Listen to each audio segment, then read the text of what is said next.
ni ahadi ambazo Mungu ametuahidi. Sasa adui anapokushambulia hataki uone hii ahadi, anataka uanze kulalamika kwa Mungu. Kumbe Mungu alituahidia ahadi ya kupona magonjwa.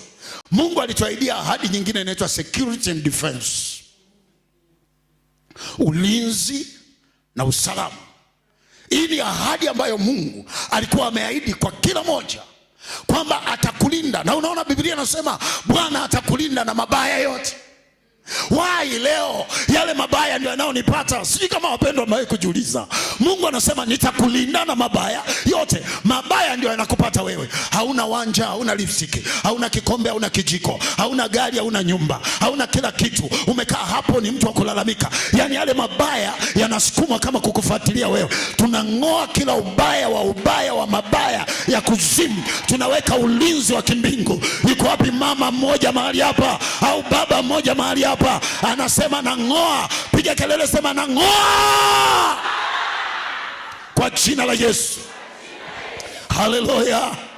Kwa hiyo Mungu alikuwa ameweka ahadi ya nini? Ya ulinzi, security and defense. Msemea hayo maneno jirani yako, mwambie security and defense. Wewe piga basi, wala unaongea kihe tena wewe. Mgonge tena pale, mgonge bega, mwambie security and defense. Kuna mmoja ameongea neno hilo hapa. Tuliache tu hapa. Bwana asifiwe. Lakini ahadi nyingine Mungu alikuwa ameiachilia ni ya utajiri. Tupate utajiri. Asubuhi nimeanza kipindi pale Radio Fra, nafundisha biblical economy. Kwa kila siku saa 3 mpaka saa 4. Kama unapata nafasi unaweza kufuatilia. Nafundisha mafanikio kwa kupitia Biblia. Sawa? Nimeanza leo. Wale wachache kama ulifungua redio ulisikia. Saa 3 asubuhi unaweza kawa unaendelea na kazi yako, unapiga kale ka redio kako pa huku unasikiliza. Sasa utaisikia hii ahadi kule, nimeichanganua vizuri sana.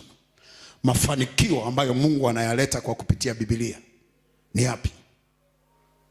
Na namna gani ninaweza nikafanikiwa kwa kupitia Biblia?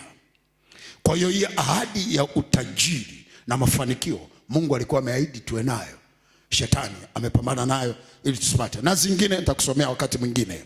Lakini pointi ya 3 ilikuwa kuharibu imani yako. Na pointi ya 4 ilikuwa shetani anataka kukudumaisha, kukufanya udumae, kukufanya usinyanyuke, kukufanya usisonge.